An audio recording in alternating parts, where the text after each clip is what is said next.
যৌবনকালের ইবাদত এটা আল্লাহর কাছে সবচাইতে দামি ইবাদত। যে ব্যক্তি যৌবনকাল আল্লাহর রাস্তায় কাটিয়ে দিবে, ওই ব্যক্তি কিয়ামতের দিন এই যৌবনকালের হিসাব দিয়ে সে জান্নাতে চলে যাবে। এজন্য শয়তান প্রত্যেকটা বনি আদমকে যৌবনকালে আল্লাহর ইবাদত থেকে গাফেল করে দূরে সরিয়ে রাখে।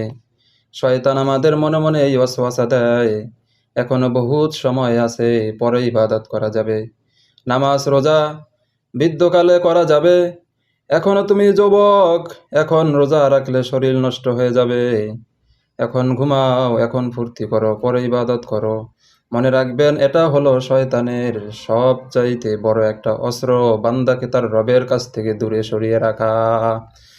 এজন্য আল্লাহর রাসূল বিশ্বনবী জনাবে মুহাম্মদুর রাসূলুল্লাহ সাল্লাল্লাহু আলাইহি ওয়াসাল্লাম বলেন, কিয়ামতের দিন কোনো বান্দা যদি যৌবনকালের ইবাদত, যৌবনকালের হিসাব যদি আল্লাহর কাছে দিতে পারে, আল্লাহ রব্বুল আলামিন ওই বান্দাকে বলবে, বান্দা তোমার বৃদ্ধকালে কি আমল করেছো সেটা আমার দেখার প্রয়োজন নাই, যাও, আমি আল্লাহ রব্বুল আলামিন তোমার যৌবনকালের ইবাদত পেয়ে আমি এত খুশি হলাম, এই ইবাদতের বিনিময়ে তুমি জান্নাতে চলে যাও।